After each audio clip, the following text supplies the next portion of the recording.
Welcome, wanderers, to another descent into the nuclear abyss, where even apex predators become prey.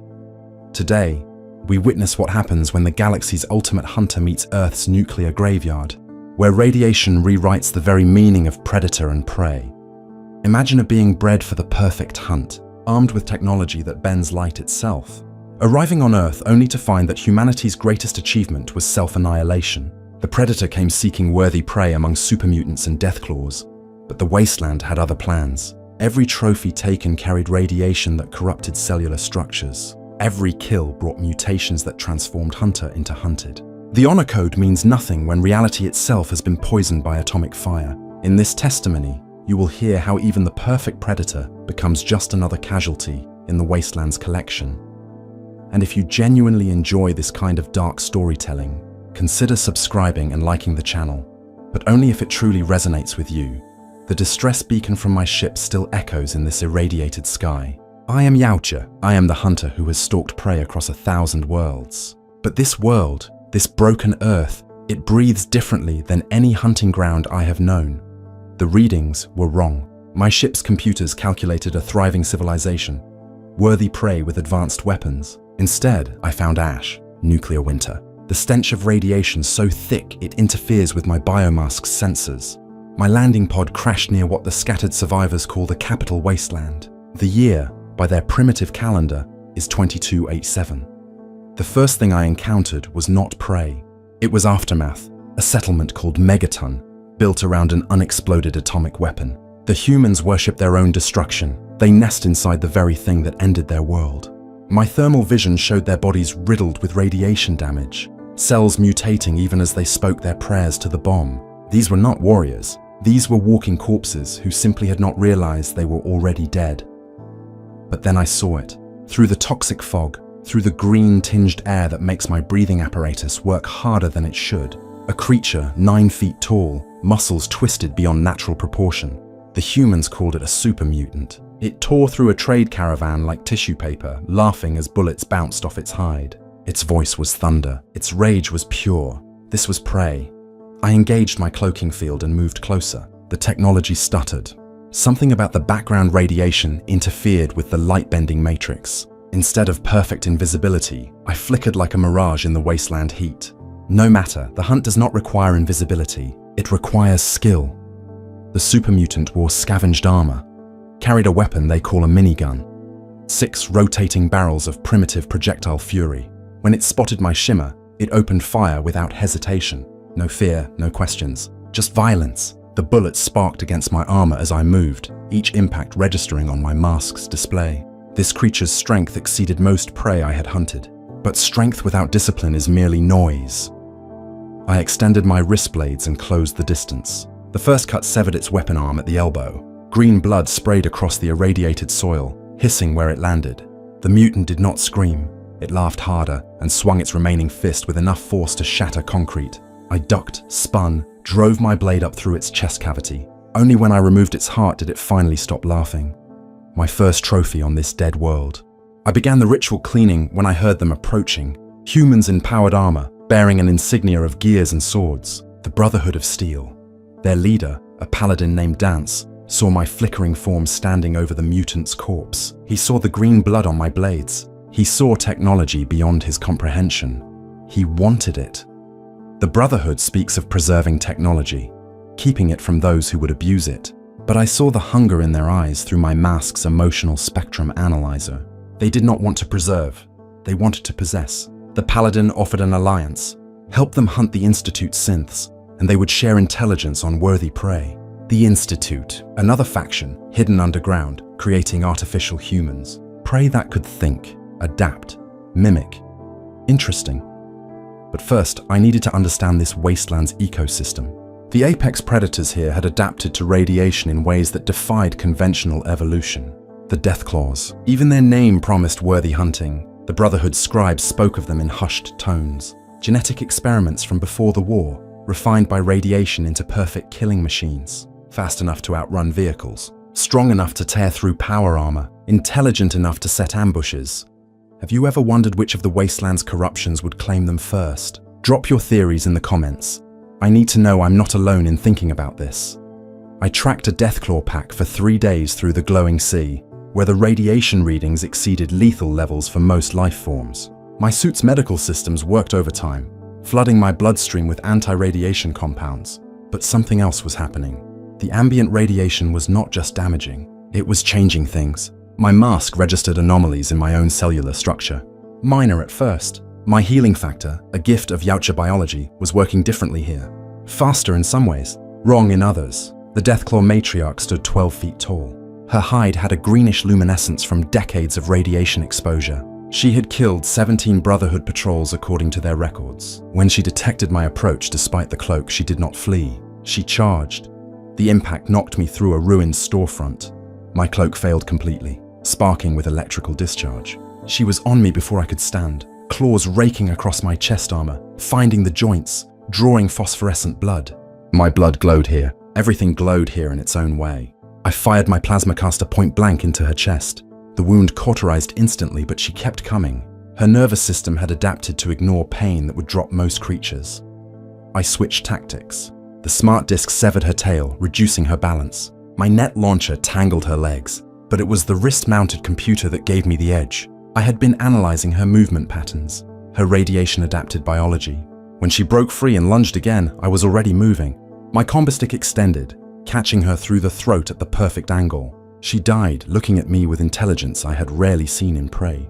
Almost respect. I took her skull. The bone was denser than anything in my collection, infused with isotopes that would make it glow for centuries. A worthy trophy. But the hunt had cost me. My biomask's medical readout showed cellular degradation at 7%. The healing factor was not just working differently, it was working wrong. The radiation was rewriting the rules. The Brotherhood watched from a distance. They had seen me kill something that had haunted them for months. Paladin Dance approached again, this time with an offer. There was a synth, a Corsair, operating in the ruins of Boston. Institute technology at its finest. Artificial human, stronger and faster than baseline, equipped with stealth technology that rivaled my own. If I could eliminate it and bring them its chip, they would provide coordinates to something they called the Museum of Witchcraft. Another Deathclaw, but different. Mutated beyond the others, a true apex specimen. The Corsair's trail led through downtown Boston, through ruins that whispered of nuclear fire.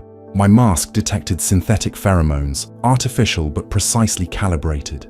This prey could hide among humans perfectly. The Institute had created something that challenged the very concept of hunting. How do you track something that can be anyone?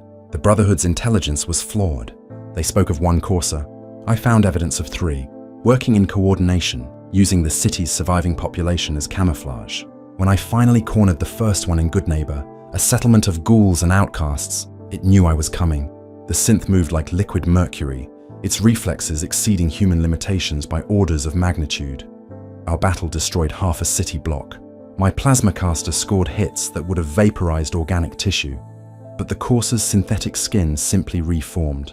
Its laser weapon, modified with Institute technology, actually penetrated my armor. The beam did not just burn, it corrupted. My mask registered unknown particles infiltrating the wound, trying to rewrite my tissue at the molecular level. I adapted, used the environment, lured it into a rad storm, where the lightning and radiation interfered with its sensors as much as mine. In that green-tinged chaos, we were both half blind. But I had hunted blind before. The Corsair had only ever relied on its technological superiority. When my wrist blades found its primary processor, hidden behind synthetic ribs, it spoke one word before deactivation. Fascinating. The Brotherhood took the chip but watched me with new wariness. The wound from the Corsair's weapon was not healing properly. Instead of closing, it was spreading. Black veins traced across my chest where the Institute's weapon had struck. My healing factor was not just failing, it was being reprogrammed. The radiation and the synthetic corruption were combining into something neither species had encountered. Elder Maxon himself came to observe me. The leader of the East Coast Brotherhood stood in his powered armor, surrounding me with a full squad. He had heard of my kills. The super mutant, the Deathclaw matriarch, the Corsair. He made an offer that was clearly a threat. Join them officially, share my technology, or be classified as an abomination to be purged. I showed him my trophy wall. Each skull I had taken glowed with its own radiation signature. Ghoul skulls that still whispered rad counts, mutant bones that pulsed with FEV markers, the courser's synthetic cranium that still processed data fragments. Maxon understood then. I was not here to join anyone's war. I was here to hunt, but the corruptions were accelerating. My biomask's medical suite registered cellular mutation at 32%. The combination of radiation, FEV exposure from the mutant's blood, and synthetic corruption from the courser created something unprecedented. My blood no longer glowed, just phosphorescent grain. It shifted through spectrums, sometimes appearing as liquid light. The Museum of Witchcraft waited. The Brotherhood had not lied about its occupant. The Deathclaw inside had been exposed to a unique combination of radiation and pre-war experiments. It stood 15 feet tall, its hide covered in bone protrusions that resembled armor plating. The locals called it the Savage Devil. It had killed anyone who entered its lair for decades. The building itself was a tomb of failed hunters, Brotherhood knights, gunner mercenaries, even super mutants who had tried to claim the territory. Their bodies decorated the walls like trophies. This creature understood the display of kills. It was not just an animal, it was a fellow hunter. When I entered, it was waiting, not hiding, not ambushing, standing in the main hall, surrounded by its kills. It had heard of me too, the Wasteland's new predator. It wanted to test itself against something new. The fight lasted 2 hours. We brought down 3 floors of the building. My plasmacaster overheated and failed. Its claws shattered my biomask's left sensor array. I could no longer properly track motion on that side, but I learned its patterns. Every creature, no matter how mutated, has patterns. When it committed to its final charge, I was already moving. The Combistic found the weak point where its bone armor had cracked from our battle, through the gap into the brainstem. It died instantly without suffering. A death worthy of such prey. I took more than its skull. I took its claws. Each one naturally evolved into something sharper than my own wrist blades. The radiation in them registered as lethal to most life forms. But I was no longer most life forms. The corruptions had progressed too far. If you had their power in the Wasteland, would you choose NCR, Brotherhood, or stay neutral? Tell me in the comments. I'll be reading them. The new California Republic had been tracking me since I entered their territory near the Mojave. Their rangers, elite snipers trained to impossible precision, had observed my hunts. President Kimball sent an ambassador with a different offer than the Brotherhood. They did not want my technology. They wanted my skills. Caesar's Legion had a monster, something they called the Beast of Denver, a creature that had survived the city's radiation and feral dog packs to become something worse. The NCR believed it was a Deathclaw variant. They were wrong. When I reached Denver, the radiation readings exceeded even the glowing sea. The beast was not a Deathclaw. It was a human who had undergone a unique mutation. Not ghoulification, not FEV, something older. The pre-war government had tested something here, something that interacted with radiation to create directed evolution. The beast stood 8 feet tall, covered in bone plates that grew from its skin like armor. Its muscle density exceeded even super mutants, but it retained human intelligence, human cunning. It had been hunting Legion slavers for sport, decorating the city with their remains. It understood trophy taking. When it saw my collection, my skull trophies glowing with radiation, it laughed. A sound like grinding metal. We did not fight immediately. Instead, we compared kills. It showed me its collection. Legion Centurions, NCR Rangers, Brotherhood Paladins. It had hunted every faction equally. It asked, in a voice that barely resembled human speech anymore, why I still limited myself to one form. The radiation could free me, it said. Make me more than Yautja, more than Hunter. Make me the Wasteland itself. I realized then what it truly was. Not prey, a mirror, a vision of what I was becoming. The corruptions had reached 58%. My mandibles had developed secondary joints that clicked in patterns I did not recognize. My blood could melt through steel when exposed to air. The healing factor was not healing anymore. It was transforming. The beast attacked when I refused its philosophy. The battle leveled 6 city blocks of ruins. Denver burned with green fire from our blood mixing with the ambient radiation. My weapons were failing one by one, corroded by the hostile environment and the beast's acidic secretions. But I had the Deathclaw claws now, grafted to my armor, irradiated to the point where they cut through molecular bonds. When I finally severed the beast's head, it was still laughing, still insisting I would become like it. The trophy I took was dangerous to even carry. Its skull emitted radiation that killed lesser creatures within minutes. But I was no longer concerned with radiation. I could feel it now, like a secondary nervous system spreading through my body. The NCR tried to pay me with caps and supplies. I took neither. Instead, I demanded information. The Institute, the source of the synthetic corruption, that mixed with the radiation in my veins. They told me of a place called the Glowing Sea, where the Institute sent failed experiments to die, where the bombs had hit directly, creating radiation so intense it had its own ecosystem. There, they said, lived something even the Institute feared, a creature they called Father's Mistake, a synth prototype exposed to massive radiation, FEV, and an experimental virus meant to rewrite DNA in real time. It had been adapting for decades, becoming something that violated every natural law, perfect prey for something that was itself becoming unnatural. The Glowing Sea welcomed me like a brother. My corrupted blood sang with its radiation, each step deeper into that green hell feeling like coming home. The Institute's failed experiment waited at ground zero, where the bomb had created a crater that still pulsed with atomic fire 2 centuries later. Father's Mistake was no longer recognizable as anything that had once been synthetic, or human, or even terrestrial. It stood 20 feet tall, its form constantly shifting, flesh flowing like liquid mercury infused with radiation. Eyes opened and closed across its surface, each one a different species design: human, Deathclaw, super mutant, even compound eyes like the rad scorpions. It had been absorbing and integrating every creature that entered its domain. When it spoke, it used 1,000 voices, all the prey it had consumed and integrated. Among them, I heard Yautja words. Another of my kind had come here before me, had hunted, had failed, had been absorbed. It offered to show me his memories if I would simply allow it to touch me. To complete what the Wasteland had started, I understood then. This was not a hunt anymore. This was convergent evolution. 2 apex predators shaped by the same forces, meeting at the point where they would either destroy each other or become something unprecedented. The battle could not be called a battle. It was transformation itself given violence. Every wound we inflicted on each other accelerated our mutations. My plasma caster's energy was absorbed into its mass, making it glow brighter. Its radioactive secretions ate through my armor, exposing corrupted flesh that no longer needed protection. We fought for 3 days without stopping, neither of us capable of dying in any conventional sense. On the first day, the Brotherhood arrived. Liberty Prime itself, their restored pre-war robot, marched into the Glowing Sea to eliminate both of us. The machine threw nuclear warheads like spears. Father's Mistake and I stopped fighting each other long enough to destroy it together. Its nuclear payload only fed our transformation. Elder Maxon watched from vertibirds as his ultimate weapon was torn apart and absorbed. He ordered a full retreat, declaring the entire region a permanent exclusion zone.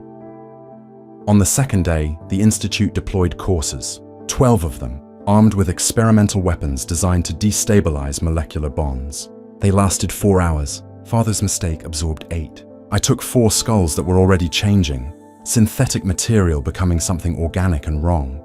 My trophy collection had become part of me, skulls growing from my shoulders and spine like additional sensory organs.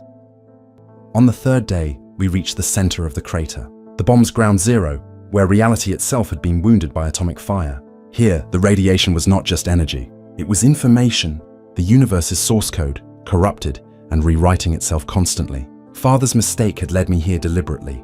This was not a battle, it was a synthesis. The creature spoke with the voice of the absorbed Yautja. He had been like me, a hunter seeking worthy prey, but the Wasteland had taught him something our species never understood.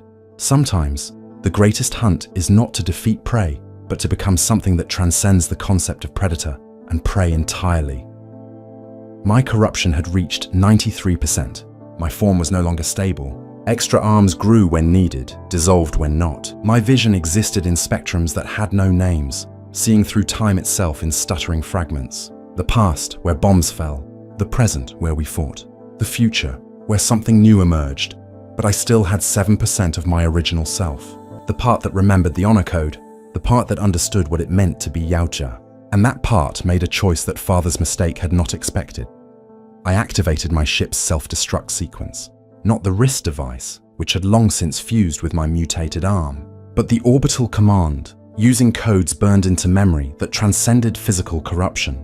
My ship, still in orbit, began its descent, a controlled crash that would impact at our exact location in 17 minutes. Its power core would create an explosion that would vitrify the entire crater, turn it to glass, trap us both in atomic obsidian. Father's Mistake howled with those 1,000 voices. It had wanted transcendence, not imprisonment. It attacked with fury that shattered the ground beneath us, revealing pre-war bunkers full of screaming ghouls who had hidden here for centuries. We fell through layers of history, each one radioactive sediment from different eras of the Wasteland's corruption. In those final minutes, I hunted not for victory, but for meaning. Each blow I landed carved away another piece of what Father's mistake had absorbed, releasing the essence of everything it had consumed. Super mutants, ghouls, Deathclaws, coursers, even that previous Yautja, their fragments scattered into the glowing sea's eternal storm, finally free from the collective horror they had become. My ship's impact turned the sky white. The explosion was visible from the Commonwealth to the capital Wasteland.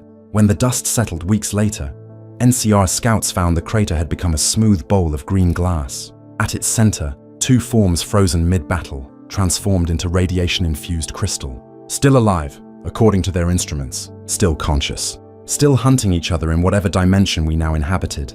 The Brotherhood declared the site forbidden. The Institute sealed all research into the incident. The NCR posted permanent guards, but the raiders tell different stories. They say on nights when rad storms are strongest, you can see us still fighting in the glass. Two creatures that forgot what species they started as, locked in an eternal hunt that has no winner, no loser, only continuation.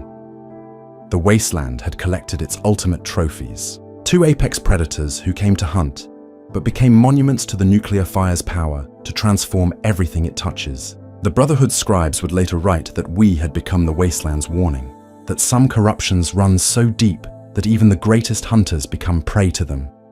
But I prefer to think of it differently, in those fragments of consciousness that still persist in the glass. We became what every hunter secretly desires, not victorious, not defeated, but eternal, forever pursuing the perfect kill that always remains just out of reach. The Wasteland did not defeat us. It transformed us into itself. Pure violence without purpose, pure hunt without end.